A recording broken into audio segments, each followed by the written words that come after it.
Hello everyone, my name is Jamil from Mappers Academy. Today I am present geography topic, chapter number 5, minerals and energy resources. So first of all discuss about minerals. Minerals होते क्या हैं? These are very useful for us. Different types of minerals found in the world, in the earth crust. So minerals are used by human being and all these are found in the earth crust. What is minerals? When we discuss about chapter 1 हमने उसमें पढ़ा है about resources. तो उसमें mineral जो थे, उसमें जो रिसोर्स होते हैं वो मिनरल्स होते हैं। मिनरल्स अर्थ क्रस्ट में पाए जाते हैं, सब्सटेंस होते हैं। These are use for human being. Suppose कीजिए कि नीडल है, एक शिप है, आयरन ओर से बना हुआ है, आयरन से बना हुआ है, कोल, petroleum, natural gas, copper, tin, all etc. All these are known as minerals. So these are very important. Now, where are minerals found? देखिए मिनरल कहाँ पाए जाते हैं? This is the earth crust. This is the earth. अगर यहाँ पर मैं इसको ड्रॉ करता हूँ तो first portion of first part 1, 2 and 3 ये आप लोगों को सबको पता है। क्रस्ट, मेंटल एंड पोर सब जानते हैं। अर्थ क्रस्ट में पाए जाने वाले जो पदार्थ होते हैं मिनरल्स कहलाते हैं। इंटीरियर ऑफ द अर्थ, इसका जो इंटीरियर पार्ट है वो आयरन से बना हुआ है। तो अर्थ क्रस्ट में ही मिनरल्स अकरेंस रूप से होते हैं। ये अगर देखा जाए तो इन मिनरल्स को पाए जाने का सबसे बेस्ट तरीका ये होता है कि इन मिनरल्स को निकाला जाता है बड़े स्तर पे। ओके, तो मिनरल्स कहाँ पाए जाते हैं? आप देखिए मिनरल्स कहाँ पाए जाते हैं। Actually minerals are found in rocks. Rocks क्या होती है? देखो चट्टानें होती हैं, rocks. There are 3 type of rocks: igneous rock, sedimentary rock and metamorphic rock. Igneous rocks are the rich of the minerals. आप लोग सभी को पता है कि मिनरल्स जो है सबसे ज्यादा अगर देखा जाए तो igneous rock सबसे पुरानी है, oldest rock on the earth. क्योंकि अर्थ का जो क्रस्ट पार्ट है, जो रॉक्स होती हैं वो इसी से बनी होती है, ठीक है ना। तो इसमें आयरन हो गया, वो डिफरेंट टाइप्स के रिसोर्स पाए जाते हैं। Next, minerals are found in the crack cavities, veins and lodes in igneous rock. There are some minerals which are found in the coal, also found in sedimentary rocks. Sedimentary rocks में इनको जो है अगर देखा जाए तो वो एक तह के रूप में, एक सतह के रूप में पाए जाते हैं, लेयर्स में पाए जाते हैं। In some places, placer deposit also have some minerals, precious minerals, silver, gold, platinum, etc. ये सब इसमें पाए जाते हैं। Some minerals are found in the sea, ocean, lake, इन सभी में भी मिनरल्स पाए जाते हैं। तो मिनरल्स को मतलब बड़े स्तर पर देखा जाए तो मिनरल्स को पाई जाने वाली ये चीजें हैं, इनके स्रोत हैं।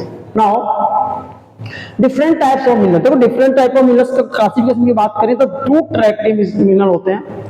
एक होता है इसमें फेरस, एक होता है non ferrous minerals. Ferrous minerals contain iron ore, जैसे आयरन हो गया और जैसे मैग्नीज हो गई, nickel, cobalt, all these are the example of the ferrous minerals, ठीक है। और नॉन फेरस मिनरल्स वो होते हैं जिसमें आयरन के कण नहीं पाए जाते, तो आयरन नॉट कंटेन होता है। जैसे कि अगर देखा जाए तो हम इसमें मीका की बात करते हैं, लाइमस्टोन हो गया, ये सब, कॉपर हो गया, कॉपर ऑल्सो, और बॉक्साइट है, ये सब ऐसे हैं जिनको हम नॉन फेरस मिनरल्स कहते हैं। तो अब पढ़ेंगे iron ore belt. Yes, important question है कि आयरन ओर क्या है। आयरन ओर भारत में पाया जाता है बड़े स्तर पे, और आयरन ओर बेल्ट भी भारत में बड़े, अगर देखा जाए तो इसका what are the production of the iron ore in India, तो आयरन ओर का प्रोडक्शन भारत में बड़े स्तर पे होता है। मैप की बात करें, केवल मैं पोर्शन साउथ वाला बनाऊंगा, इसमें ड्रॉ कर रहा हूं।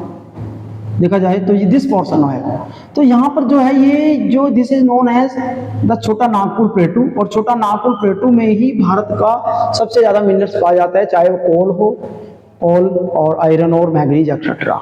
These are the storehouse of minerals in India. तो इसमें जो है कुछ स्टेट ऐसे हैं, जैसे उड़ीसा हो गया, उड़ीसा यहाँ पर है, उड़ीसा, झारखंड, मध्य प्रदेश, वेस्ट बंगाल, बिहार, छत्तीसगढ़, ये सब एरिया ऐसे हैं जहां पर ये मिनरल्स पाए जाते हैं। सबसे बड़े स्तर पे इन्हीं राज्यों में मिनरल पाया जाता है। तो आयरन ओर का भी सबसे बड़ा कॉन्सेंट्रेशन यहाँ है। इसकी 3-4 बेल्ट है। सबसे पहली जो बेल्ट है आयरन ओर की वो है, इसमें देखा उड़ीसा, झारखंड बेल्ट। उड़ीसा आप लोगों को पता है भाई, उड़ीसा जो है सिंहभूम डिस्ट्रिक्ट उड़ीसा का, और कितना फेमस है ये, तो मयूरभंज, केओंझर, वहाँ पर बड़ी बड़ी खाने भी पाई जाती है कोल की, और तो आयरन ओर भी वहाँ बड़े स्तर पे मिलता है। नेक्स्ट इसमें दिया दुर्ग बस्तर बेल्ट, दुर्ग बस्तर चित्रदुर्ग बेल्ट है ये, दुर्ग बस्तर आप सब लोग जानते हैं कि बस्तर जो है वो छत्तीसगढ़ में है, तो छत्तीसगढ़ इस और झारखंड एरिया में इसका कंसंट्रेशन है। एक है Goa Maharashtra belt, Chitradurga Chikmagaluru Tumkur belt also very important, this belt is found in Karnataka and Goa Maharashtra. देखा जाए तो इस बेल्ट में ही भारत की कुद्रेमुख माइन, बहुत बड़ी माइन है वो, जहाँ पर कंजर होता है मिनरल बहुत बड़े स्तर पे पाई जाती है। तो ये 4 बेल्ट हो गई इसमें, ठीक है। एक बेल्ट मैं आपको यहाँ पर बता रहा हूँ, ये बेल्ट है, उसमें एक बेल्ट ये है, इसमें 2 बेल्ट यहाँ पर दी गई है, तो ये कर्नाटका की बेल्ट है। नाउ मैग्नीज, मैग्नीज भी एक फेरस मिनरल्स है, it is use for the stainless steel बनाने के लिए की जाती है। तो 1 मीट्रिक टन में लगभग 10 किलोग्राम मैग्नीज का उपयोग किया जाता है। मैग्नीज का बड़े प्रोड्यूसर भारत के जो साउथर्न ईस्टर्न स्टेट है, उड़ीसा, झारखंड, सिंहभूम, ये सब एरिया में मैग्नीज पाया जाता है। Next non ferrous minerals, non ferrous minerals में मिका आएगी।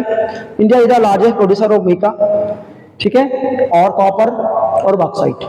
कॉपर इज यूज, देखा जाए तो कॉपर का यूज कहाँ है इंडिया में, copper is use different type of electricity में यूज किया जाता है, वायर बनती है और इससे बर्तन वगैरह बनाए जाते हैं। But in India this is found in different part.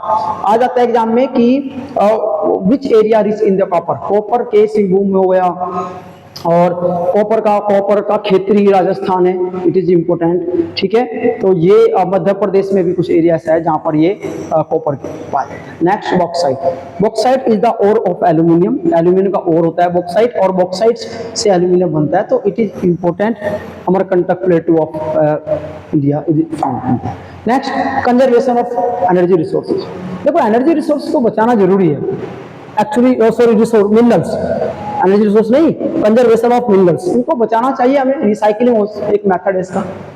We should use different kind of alternative, हमें ढूंढनी चाहिए इसके। प्लास्टिक आ रही है but it is very danger for us, लेकिन इसको यूज कर सकते हैं हम।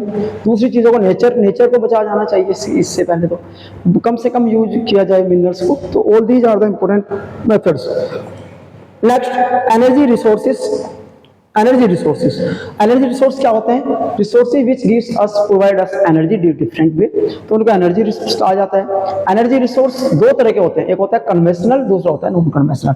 Conventional source of energy, actually conventional energy resource वो होते हैं जैसे कि जो परंपरागत रूप से चले आने से कोल, नंबर 1 कोल। अब कोल की बात करें तो कोल जो होता है वो coal, there are different type of coal, these are found in tertiary और गोंडवाना लैंड के एरिया में पाया जाता है। तो इसमें कोल जो है वो लगभग उसके 3-4 तरह का होता है। लिग्नाइट सबसे पहला जो टॉप क्वालिटी का जो कोल होता है वो होता है एंथ्रासाइट, फिर बिटुमिनस, एंथ्रासाइट, बिटुमिनस, लिग्नाइट और पीट कोल। इनके कार्बन की क्वांटिटी के हिसाब से इनको डिवाइड कर दिया गया। There are 4 types of the coal. Okay student, ये भारत में 2 तरह का है। एक होता है, एक कोल भारत में पाया जाता है हमारा, वो जो ईस्टर्न स्टेट में पाया जाता है, नागालैंड, मेघालय वगैरह, आसाम में। एक कोल ऐसा है जो गोदावरी बेसिन में उधर पाया जाता है। एक कोल ऐसा है जो भारत में देखा जाए तो वो है गुजरात में बड़े स्तर पे कोयला पाया जाता है। तो ये कोयला पूरा भारत में इस तरह से डिवाइड होता है। नेक्स्ट इसमें आता है petroleum. Petroleum is a liquid, आप लोग जानते हैं, it is a liquid golden, अगर इसका कहे तो फ्यूल है ये, और ये फ्यूचर का फ्यूल तो नहीं है, बट पूरी वर्ल्ड की इकोनॉमी को बहुत प्रभावित करता है एक्सपोर्ट इंपोर्ट में। और जो ये resource petroleum, this is a major energy resources found in the, ऐसे एरिया में पाया जाता है जो ऑकरेंस होता है, अगर देखा जाए इसको तो जो समुद्र तट के आसपास लगे हों या फिर ऐसे एरिया जो बिल्कुल पहले कभी कार्बोनिफेरस युग में वो गए हों। नेक्स्ट नेचुरल, अब इसमें नेचुरल गैस और electricity, all these are the conventional source of energy. Natural gas also a conventional source of energy, ठीक है। और electricity both hydro electricity and thermal electricity, Bharat की 60% इलेक्ट्रिसिटी रिक्वायरमेंट को पूरा करता है। तो ये भी भारत का अभिन्न अंग है, ये सब इसमें पाए जाते हैं। नेक्स्ट अगर हम बात करें तो उसमें वो आता है non conventional source of energy. Non conventional source of energy में नंबर 1 हमारा आएगा solar light, solar energy resource. Solar energy आप सभी को पता है, इट इज द लेटेस्ट और modern conventional non conventional source of energy है। और इंडिया में धीरे धीरे ये क्या कर रहे हैं, पोटेंशियल है, it is increase day by day in India. Wind energy is also important, wind energy हो गया, solar energy, wind energy, geothermal energy, ठीक है, nuclear, nuclear energy also. So these are the 4 types of the non-conventional source of energy. Okay students, last topic is conservation of the energy resources. So conservation of energy resources, it is important. हमें energy resource को हर तरह से conserve करना चाहिए. There are many methods of conserve energy resources. जब गर्मी होती है तो बड़ी प्रॉब्लम क्रिएट होती है अबाउट एनर्जी. तो उसमें क्या होता है कि एनर्जी रिसोर्स को कंजर्व करने के लिए डिफरेंट के मेथड यूज किए जाते हैं. जैसे we should not use unnecessary lights. ठीक है, हमें ऐसे transportation, public transport should be used by the people. And awareness, sustainable development, all these are the alternative. We should use many alternatives. We should not depend on the conventional source, but we should depend on the non-conventional source of energy. Okay students, so ये जो chapter है हमारा बहुत important chapter है. इस map में भी आ जाता है. सोलर एनर्जी के प्लांट है, विंड एनर्जी. ठीक है, तो ये सब इसमें दिया गया है. Okay, thanks.